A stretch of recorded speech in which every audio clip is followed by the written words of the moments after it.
Hello, and thank you so much for joining us.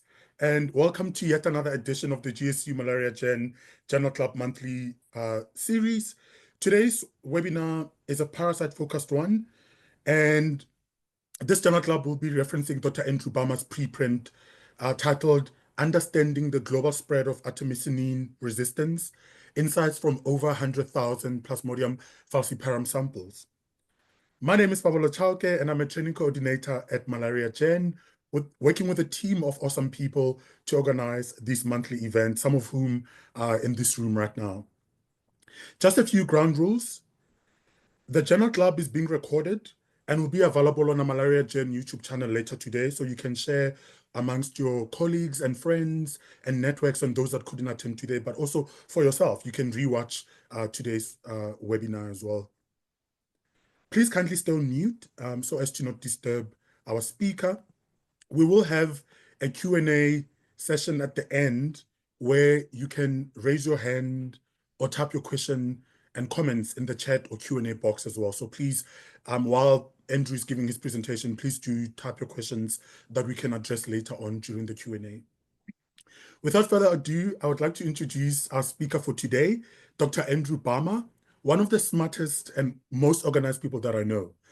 He's a dear colleague in the parasite surveillance team who kindly agreed to give this webinar when I invited him a few months ago. The title of the talk is the same as the preprint, as you can see on the screen. Just a quick bio about who Dr. Andrew Balmer is.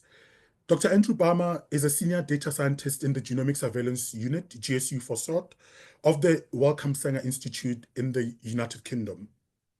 His work focuses on generating and curating genomic public health data on the Plasmodium parasites that causes malaria and developing scientific and bioinformatics techniques to track genetic changes among parasites. Andrew, thank you so much for joining us. You may begin your presentation. Hi, great. Thanks for that introduction, Pablo. Yeah, so hi everybody. I'm Andrew Balmer from the, as Pablo said, from the parasite surveillance team here at the Wellcome Sanger Institute. And yeah, today I just wanted to give you an overview of a literature review that several of us have been working on in the team called Understanding the Global Spread of Artemisinin Resistance, with insights from over 100,000 Plasmodium falciparum samples. So last month we submitted a preprint of the review, and that's now available on bioRxiv. And so I wanted to use today to give an overview of the project and then to show you all some of the key figures and the findings. So just to give a bit of background to the project, artemisinin-based combination therapies, or ACTs, are currently the most important antimalarial treatment available. They combine a fast-acting artemisinin derivative with a longer-acting partner drug, providing an effective treatment for uncomplicated malaria infection. As you can see on the bottom left, the artemisinin component is used to rapidly reduce parasite biomass within the first 3 days of treatment, before the partner drug then clears any remaining infection. Because of the effectiveness of these therapies, the WHO has recommended ACTs as the first-line treatment for malaria since 2006. Since then, they've been used or adopted by 84 countries and have become the most widely used antimalarials globally. So currently, about 65% of all uncomplicated malaria cases are treated with ACTs, and about 70% of infections in Africa are treated using the ACT artemether lumefantrine. So preventing the spread of resistance to artemisinins is therefore a major priority for the malaria community. Initially, there was hope that resistance to artemisinins might not occur due to that combination therapy approach. But unfortunately, that optimism diminished in 2008 when reports of the reduced efficacy of artemisinin-based drugs was reported along the Thai-Cambodian border. Those were the first instances of what we now know as artemisinin partial resistance. Call that partial resistance because the parasites aren't completely resistant. Instead, their clearance is delayed.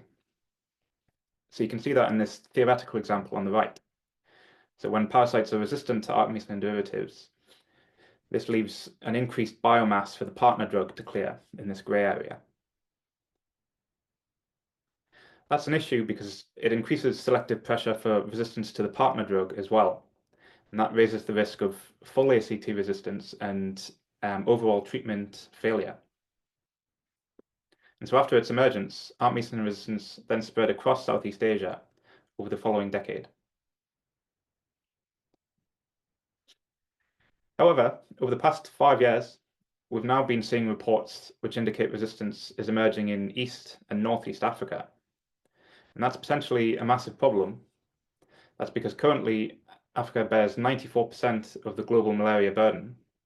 And if a decline in artemisinin efficacy were to spread to widespread ACT failure, that would have a serious impact on human health in the region. And so addressing the challenge of artemisinin resistance requires detailed surveillance of its frequency within parasite populations. Typically, there's 3 main methods used to monitor artemisinin resistance. That includes the gold standard therapeutic efficacy studies, which are randomized clinical trials that assess patient treatment outcomes over several weeks. A second method is to use in vitro assays. They involve exposing parasites to varying concentrations of antimalarial drugs and assessing their susceptibility. And then the third method, which is the one that we're going to focus on today, is genomic surveillance of resistance. Genomic surveillance of artemisinin resistance was made possible by the identification of mutations in the CELCH13 gene, and they were shown to be the primary determinants of artemisinin resistance. So here you can see the CELCH13 protein structure on the top right. The WHO publishes a list of 23 mutations in this gene, which are associated with artemisinin resistance, all of which are located in the propeller domain of the protein. The mutations on that list are classified as either validated or candidate mutations based on the strength of the association with resistance.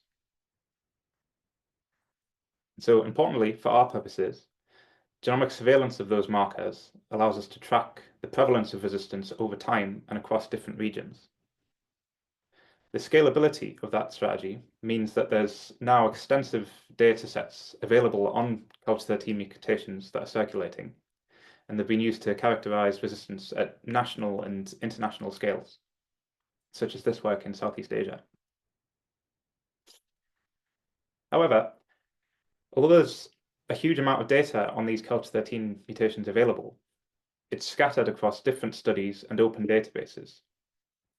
That's a problem because it makes it difficult to grasp the global scope of the issue or to make comparisons on the spread of resistance between different continents and regions.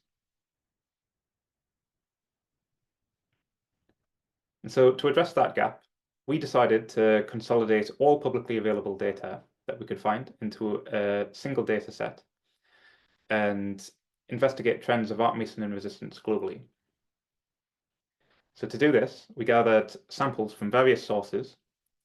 That included data from the Open PF7 dataset of whole genome sequences, the Worldwide Antimalarial Resistance Network, or the WARN database, and an extensive literature search. And these sources gave us a mixture of different data types. So the aggregation gave us the most comprehensive overview of CELCH13 mutations available, with over 112,000 Plasmodium falciparum samples. Our objective in aggregating this data set was twofold. So firstly, we wanted to synthesize insights from the samples on a global scale. And then secondly, we wanted to place those findings within the broader context of the existing literature. And in doing so, we wanted to provide a unified, data-driven global perspective on the issue. And so, given the amount of data and literature on artemisinin resistance, we found that that was actually a really huge task. So to manage all that information, we structured the review with this hourglass structure. So that meant we started broad, summarizing the history and distribution of CELCH13 mutations at a global scale. We then narrow down to focus on population level trends before detailing case studies on individual countries in Southeast Asia and then East and Northeast Africa. We then give a detailed analysis of trends in other specific populations as well, before we then broaden scope back out again to make predictions on important trends that we'll likely see going forwards in Africa, and including information on factors that we think might play a role, such as the effect of mitigation strategies or fitness costs. And then finally, we examine the role of genomic surveillance in malaria control strategies. And so, although I won't be able to go into all the content in the review today, I wanted to give you a sense of its scope. And so I'll go through several of the main figures and findings.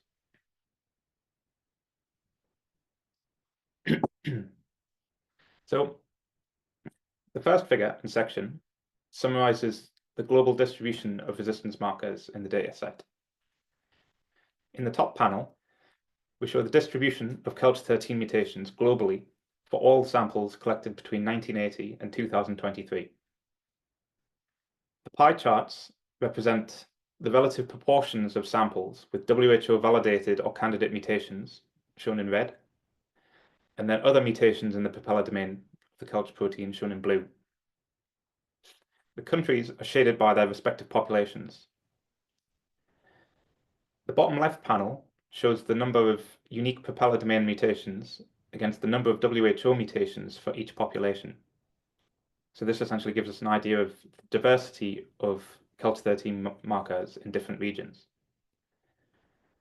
The bottom right panel illustrates the total number of samples over time in the dataset. So the grey areas on the left indicate years with fewer than 25 samples, highlighting periods with limited data. The bar chart underneath shows the proportion of samples from each population over time, allowing us to see shifts in sampling focus across regions over the course of the dataset. And so from this figure, we have several key takeaways. Firstly, we found that there was a substantial number of samples from all over the world from the last 4 decades, but most of those are from after 2005. Secondly, we found that samples with WHO mutations were almost entirely localized within Southeast Asia, but that there's been a smaller and growing proportion in East and Northeast Africa. And then thirdly, there's very few samples with resistance-linked mutations from other areas of Africa, including West and Central Africa. So for example, if you look at the bottom left panel, we saw only 5 unique WHO mutations in West Africa, even though we saw extensive diversity in mutations in that region. And so that might suggest there's a weaker selective pressure for WHO mutations in those areas. That was in sharp contrast to the Southeast Asian populations, here in blue, which showed the highest diversity of WHO markers relative to the total number of unique mutations. Another point is that although aggregating all the publicly available data we could find like this showed the breadth of information that's available, it also showed some of the limitations. So on the bottom right, you can see that sample numbers have declined over the past decade, with a 10-fold decrease in 2024 compared to 2014. That might be because of a lag in publication or challenges in sampling, particularly after 2020 due to the COVID-19 pandemic, or possibly due to a decrease in funding. But we also noticed that there was geographical biases in the dataset, with the majority of samples coming from Africa and Southeast Asia. And there were also inconsistencies in sampling between regions and over time. And so although the dataset is comprehensive, we need to carefully consider those limitations when we interpret the data. So now, let's narrow focus to the population level to examine trends more closely. So on the left side are stacked bar charts showing the proportion of samples with CULTS13 mutations over time from 2000 to 2024, 10 different populations. Each panel displays a separate population. The grey striped regions indicate years where we had fewer than 25 samples. So those are basically periods where we had insufficient data. On the right panel, we show the distribution of CALCH13 markers in individual countries. So here, each bar shows the proportion of samples with a mutation over the 3 most recent observed years for that country. So from these figures, I'd like to highlight a few key observations. So firstly, in Southeast Asia, as we expected, we've observed a dramatic increase in the frequency of CALCH13 markers over the last 2 decades. Specifically, the C580Y mutation in orange has come to dominate in the eastern part of the continent. Secondly, we're now seeing a similar increase in the frequency of mutations in several countries across East and Northeast Africa. And so that highlights that, as several of these reports have suggested, artemisinin resistance is emerging in those regions as well. So next, we zoomed in on individual populations to investigate patterns at the country level. So in this section, we provide 3 case studies. The first is on Southeast Asia. The second is on East and Northeast Africa. And then we have a third, shorter section on the other global populations. In each section, we try to highlight how resistance markers likely emerged, alongside information on their current distribution from the dataset. And then we go into interesting questions on the regional distribution of the different markers. So in the section on Southeast Asia, we include this plot. Here, the left panel shows the distribution of CALCH13 mutations across the different countries. And that indicates the number of samples with any mutation alongside the total number of samples. The pie charts represent the proportion of samples with each mutation of interest, with lower frequency WHO mutations in blue and the other Propello domain mutations in grey. The right panel displays the number of samples collected over time for each country as stacked bar charts. So to give some additional context to the data you're seeing, ACTs were used in Southeast Asia, or introduced rather in Southeast Asia, between the mid-1990s and the early 2000s, and they've been used since in the region. And although resistance was only discovered in 2008 on the Thai-Cambodian border, the data here suggests that the proportion of samples with a WHO mutation was already quite high by that time. After 2008, several mutations then increased in frequency across the region, and particularly in Thailand, Cambodia, and Vietnam. Although initially several mutations were circulating, eventually the C580Y mutation came to dominate in the eastern part of the region over about 12 to 14 years. And as of the most recent data that we can see, the proportion of samples with a WHO mutation remains high. So for example, we saw frequencies of around 70% in Vietnam and Thailand in the most recent year in our data set. We also saw similar frequencies in Cambodia. Although the C580Y mutation remains dominant in the east of the region, there were other substitutions circulating initially, but these seem to reduce in relative proportion, and now they're at lower frequencies. But in contrast, in Myanmar, in the west, that seems to be something of an outlier, because we still see several mutations continuing to circulate there. And then that increase in resistance has been slightly slower than in the other countries. And so in the manuscript, we'll discuss reasons why that difference in geographical distribution of mutations might have occurred, and in particular whether a difference in fitness cost of the different mutations could have affected the spread across Southeast Asia. And so to some extent, the data here seems to support that.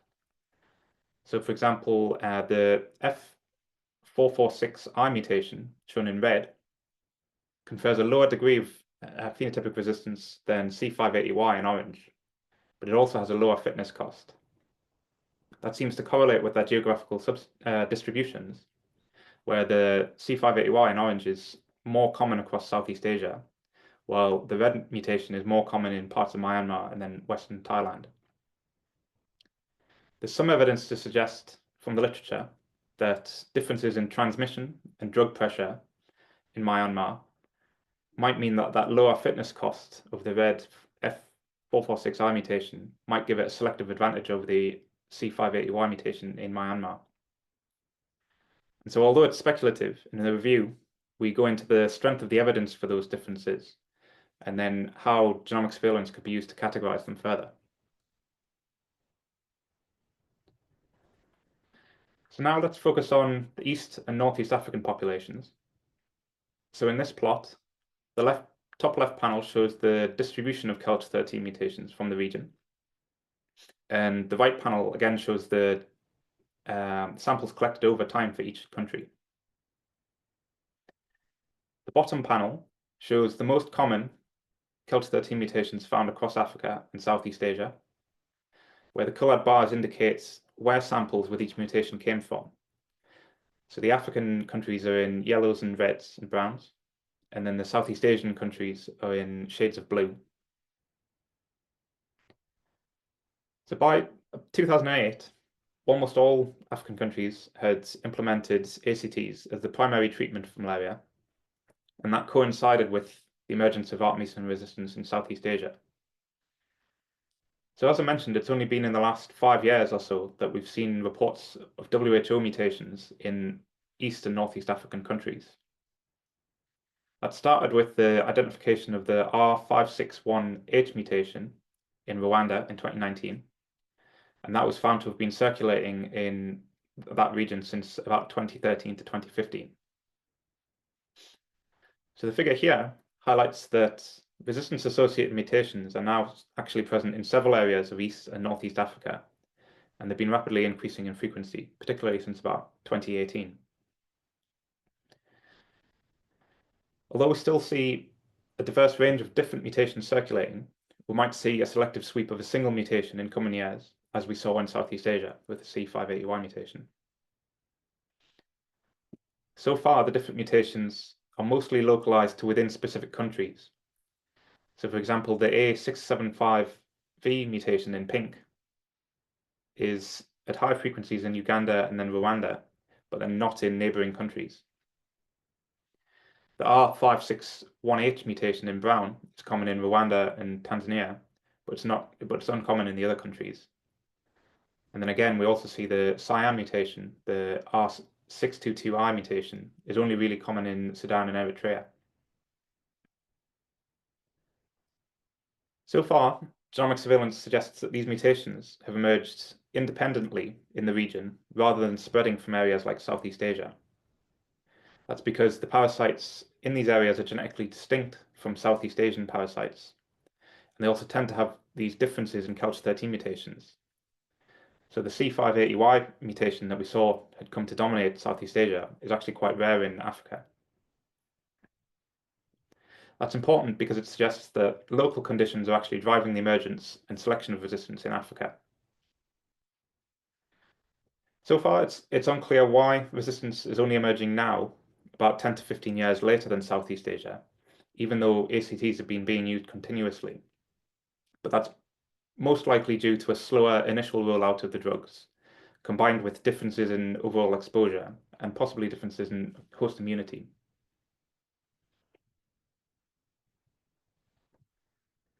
So we then discuss several open questions from the literature. So for example, why is resistance centered so far on Eastern and Northeastern Africa, even though ACTs have been used extensively across the continent? We discussed whether differences in fitness costs, genetic backgrounds, or higher drug pressure might have prompted the emergence of resistance in these regions.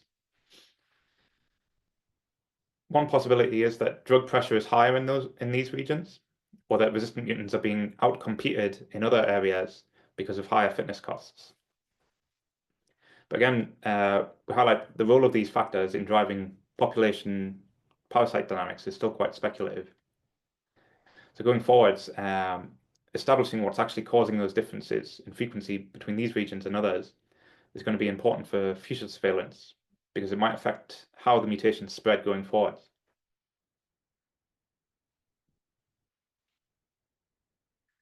So lastly, we also examined other global populations, including West and Central Africa, and then South America and Oceania.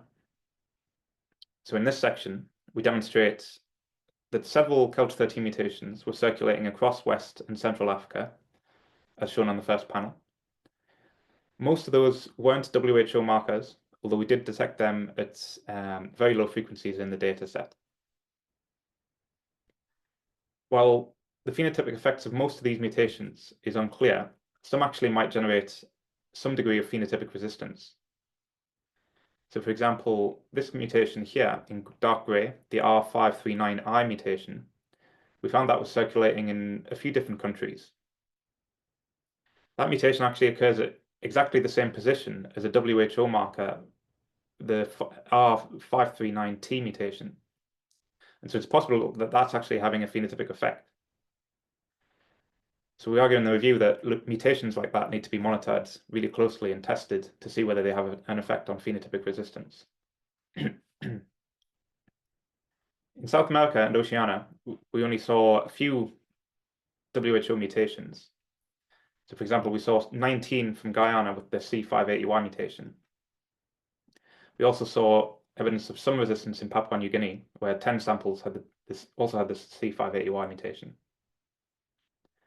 But the WHO markers were at very low frequencies in other regions, both in those populations and other global populations like in India and Western Asian countries.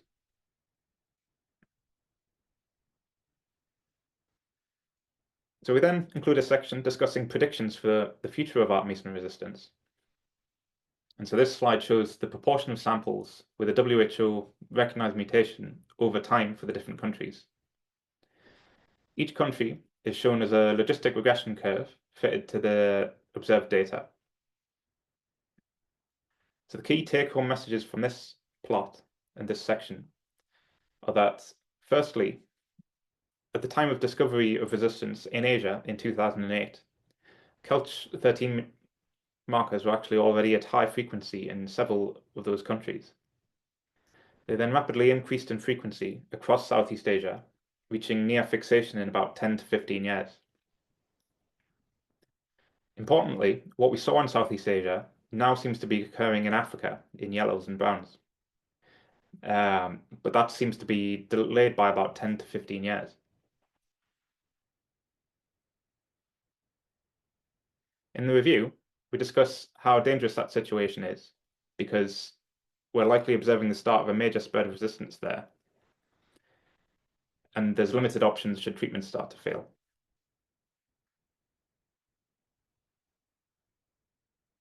So we then highlight 3 possible scenarios for how resistance might spread going forwards. And while these predictions are quite speculative, and they need to be updated as we gather more information, articulating these scenarios is still quite useful in planning future mitigation efforts. So the first scenario we might see is that a continued or increased spread of resistance across Africa, similar to the trends that we saw in Southeast Asia. So as of the most recent data, resistance has now emerged in at least Uganda, Rwanda, Sudan, and Eritrea, as you can see in yellow and brown. And if those areas were to follow a similar trajectory to the Southeast Asian countries, we'd see high frequencies of delayed clearance by about 2030. If that led to an increase or a widespread increase in treatment failure, that could have really serious consequences for health in the region. But alarmingly, what we see so far in the data is that scenario is a realistic possibility. Second scenario that we discuss is whether Artemisinin resistance could be slowed in Africa by using additional control interventions. So to achieve that, we'd need to implement several coordinated strategies urgently. That could include the wide-scale implementation of triple Artemisinin combination therapies, alongside new vaccines and improved vector control. If those strategies were implemented both quickly and effectively, it might be possible to limit frequencies to lower levels in most areas, although some regions might still see moderate frequencies of resistant parasites. But that would still give us additional time to develop new treatments. A third possible scenario we discuss is whether certain factors could slow the spread of resistance in Africa, especially if that was combined with some of these mitigation strategies I just mentioned. So those factors could include higher host immunity among African populations, alongside weaker overall drug pressure, and then the effects of fitness costs. While that's probably the least likely scenario, it could result in a lower frequencies of resistant parasites rather than widespread prevalence.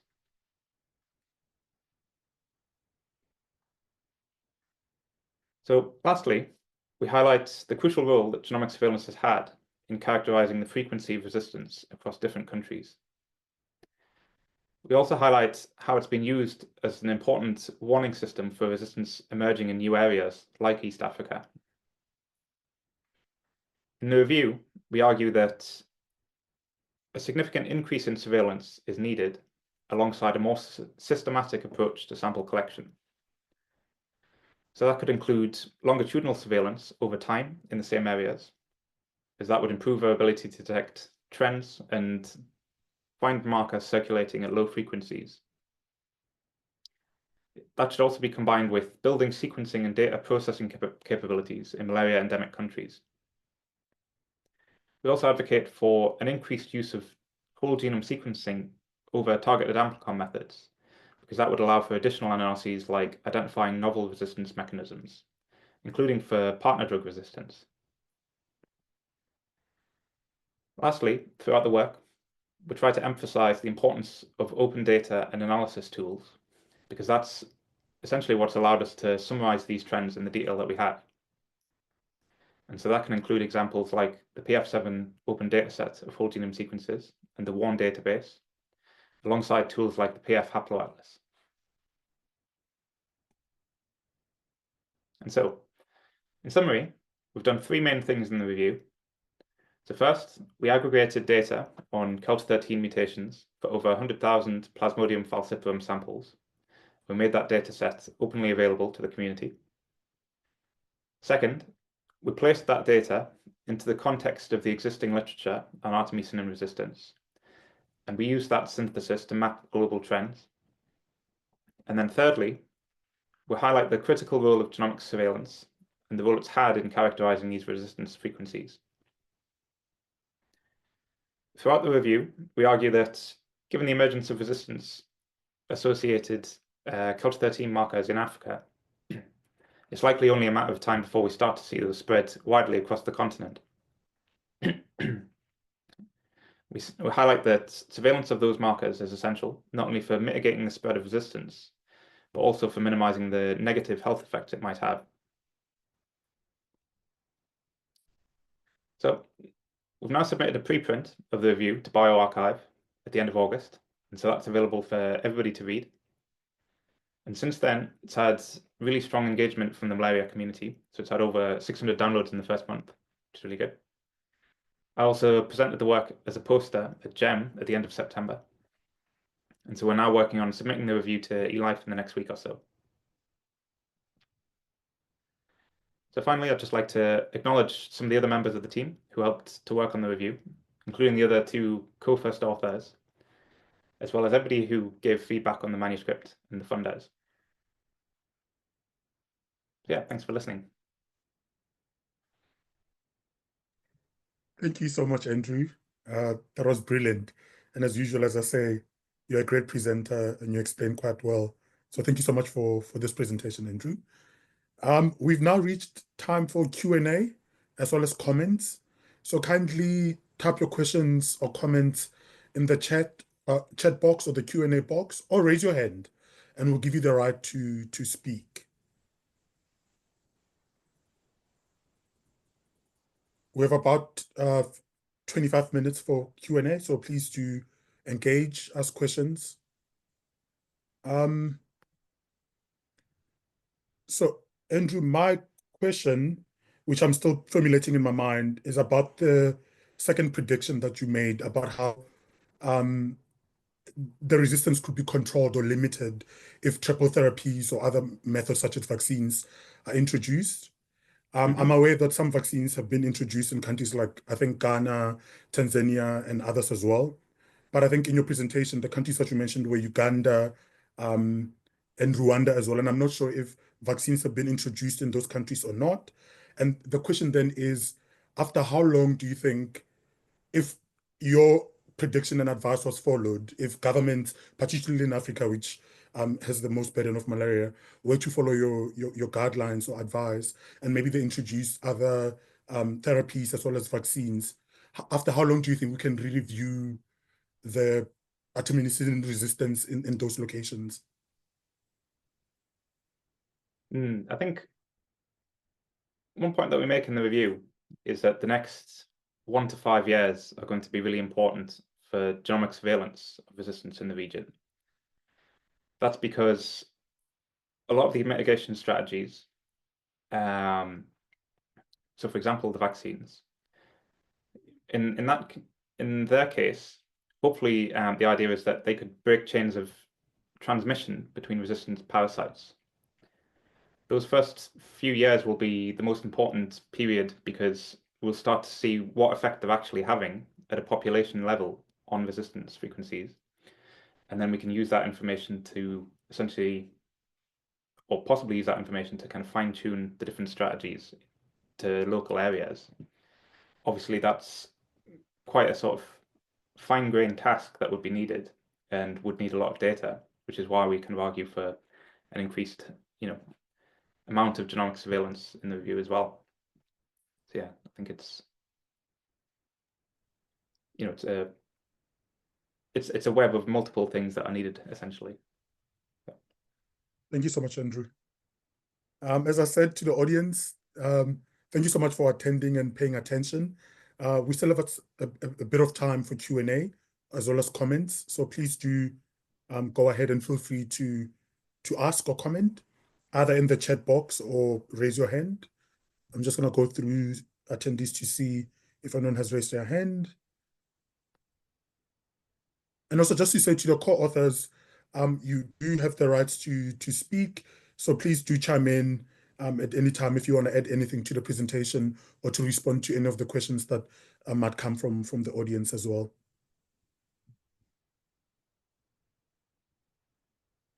And Shri kindly shared the preprint link in the chat as well. So there's a question from Dr. Kutu Mala. Do you see serology playing a role in drug resistance monitoring somewhere in the future? Andrew? Serology. I suppose, again, that would go back to the question of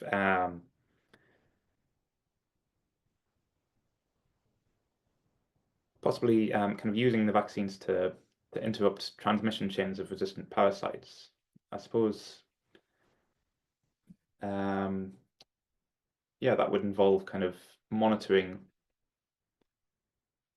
the possibility of kind of antigenic changes and how that might kind of interact with the resistance frequencies that you see in different areas. Trying to get an understanding of how those two factors or features of the parasite are kind of contributing to the changes in frequencies that we're seeing play out.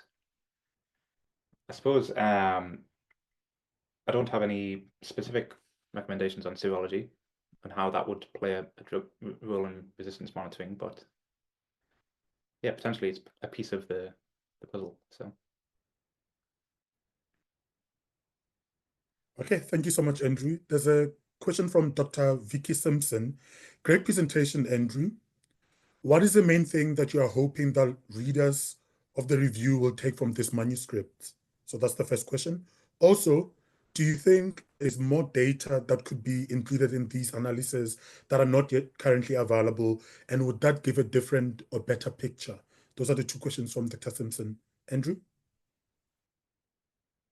So I think the first part, so the main thing that we're hoping for the readers of the review to take away is, or that we want to emphasize, is firstly, I think that this increase that we've seen in East and Northeast Africa, the similarity of that increase to what we saw in Southeast Asia 10 to 15 years previously is really what's concerning. So yes, we've seen several reports, but that direct, quantitative comparison actually seems really similar in the two regions. And I think that that's an important point to emphasize, just how dangerous that situation is. I think the second thing is to emphasize the role of genomic surveillance. Just firstly, in terms of how much data there is available and how much people have contributed to this huge data resource that we have as a community, and how much you can go into detail on global trends on artemisinin resistance using that information, and how interesting and useful a resource that is. But then secondly, highlighting the role of genomic surveillance going forwards and how we can use what we've learned and what we've taken and kind of use that in future as well. I think those are the two main things that I'd like to kind of emphasize from the manuscript. In terms of, do I think that there's more data that we could include? I suppose there would be. That data wouldn't be publicly available. And so, yeah, we'd kind of have to work with collaborators and people who are willing to contribute to that data. I imagine that the main trends that we're seeing, that increase in East and Northeast Africa and how that mirrors to Southeast Asia, I don't think that would be changed by including more data. That seems to be fairly consistent across a lot of the studies that we've seen. But yeah, it'd be very interesting to see more. So. Thank you, Andrew. There's a comment from Dr. Sabine Milong saying, great presentation. Thank you so much, Andrew. A question from Dr. Kovanenden, any difficulties facing the problem? What are the implications of case study about South Asian countries? That's from Dr. Kovanenden. So I think it's a really difficult problem to solve. And I think that a lot of the factors that we've seen play out in Southeast Asia, so for example, whether these differences in fitness costs have a role at a population level, whether differences in genetic background play a role, and how that interacts with factors like drug pressure and transmission features.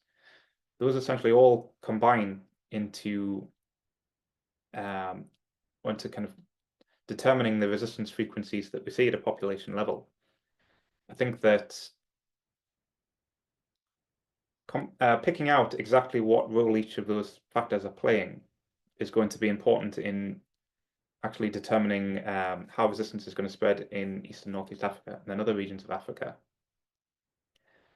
But I think currently we don't have good information about exactly what role they all have.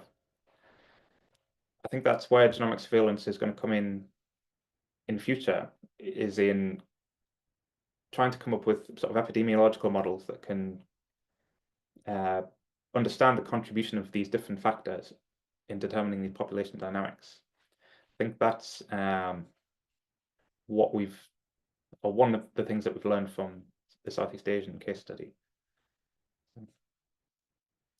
Okay, thanks, Andrew. The next question is from Dr. Sabine Milong, and it goes, please, I did recently a study in Cameroon with a few samples from a PhD, and I found 3 non-synonymous mutations, F446S, C469W, and A481D, in codons known for validated or candidate polymorphism, but with different amino acid substitutions. What can be the explanation for these results with the codons, but not with the same amino acid changes? Can we consider these results relevant or just new mutations? That's from Sabine. Andrew? So yeah, I think that's an important point. Yeah, as we highlighted in the manuscript as well, we saw mutations occurring at the same positions in the culture protein, but they involved a different amino acid. And so obviously they aren't on the WHO list of validated or candidate mutations, but not only are they occurring in the same protein, but they're at exactly the same location. In some cases, they even have similar biophysical features to the ones on the WHO list. And so, yeah, trying to understand whether those have an effect or whether whether they are actually under selection because they have a phenotypic effect. I think that's going to be important for future surveillance. At the moment, I think the best we can do is simply saying, okay, well, these are their frequencies in these regions, and yeah, put that on a list of to look out for, kind of to look out for substitutions. But yeah, we don't know yet the phenotypic effects of those substitutions, so I think that would have to be tested, in more detail. Thanks, Andrew. And there's a comment from Dr. Covenant, and thank you very much for a wonderful presentation. That's from Dr. Covenant and Andrew Tuatu. We still have about 13 minutes to go, 13 minutes to go for Q&A. So please do type your questions or comments in the chat, or kindly raise your hand and we'll allow you to ask a question to Dr. Balmer. And again, to the panel, for those of the co-authors of the paper, you are also allowed to say something if you want to add anything to do this presentation as well. Sabine Milong says, many thanks, Andrew, for your orientation. I'm thinking that meant presentation. So really, people are grateful, Andrew, for your time and wonderful presentation. As I said, we still have time. So I'm going to give it like a minute to see if there's any more questions coming through. Otherwise, I will let you go. But just to put the panel on the spot, I'm going to mention names. I don't know if Christina or Nina or Ayub or Chin have anything to say today. Richard, Jacob. Christina, go ahead.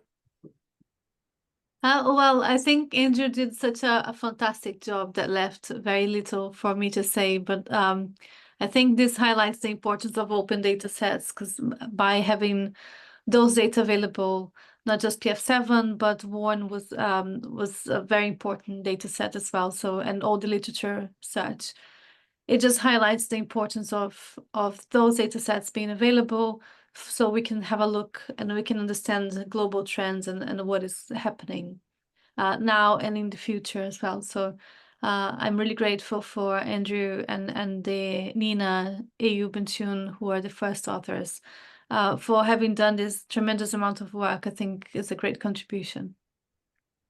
Thank you so much, Christina. And I think they have a great leader like yourself, so they have to also be great. Ayub, I see you've unmuted. Go ahead and add anything you want to add. Yeah, hello. Thank you very much, Andrea, for this great presentation. So I would like to reflect on Vicky's second comment. Thank you very much, Vicky, for this comment. So we know that there is thousands of more samples has been collected in recent years, especially for surveying Cal-13 resistance. However, in our sample set of more than 100,000 samples, there's a significant drop in sample size after 2019. So this is mainly, we assume that because of the publication, like all these data has been surveyed in literature by us or WARN, and basically we took the data from publications.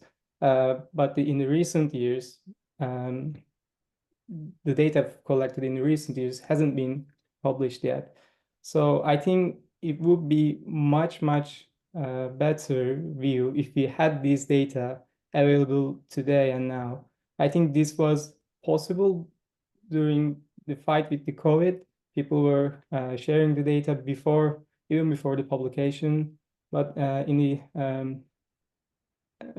malaria research, I think this is kind of a barrier for understanding the real prevalence or maybe more real prevalence of calcium-14 mutations.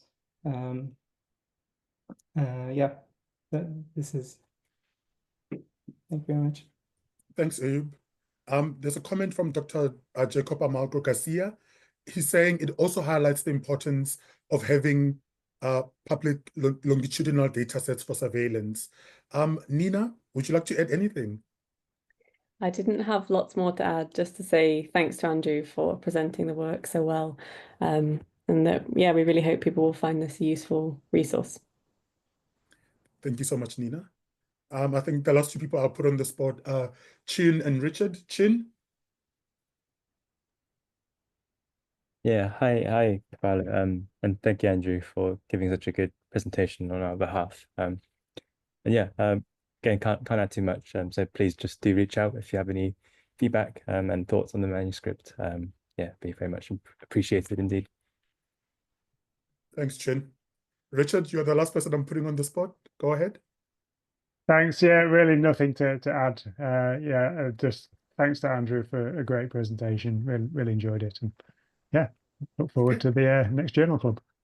Thank you so much, Richard. There's a question comment in the chat from Benjamin Opot. Great presentation. New low non-synonymous mutations are being detected in remote regions with less infrastructure for TES. Just checking if there's a way to tell whether they are contributing to evolving resistance. Andrew?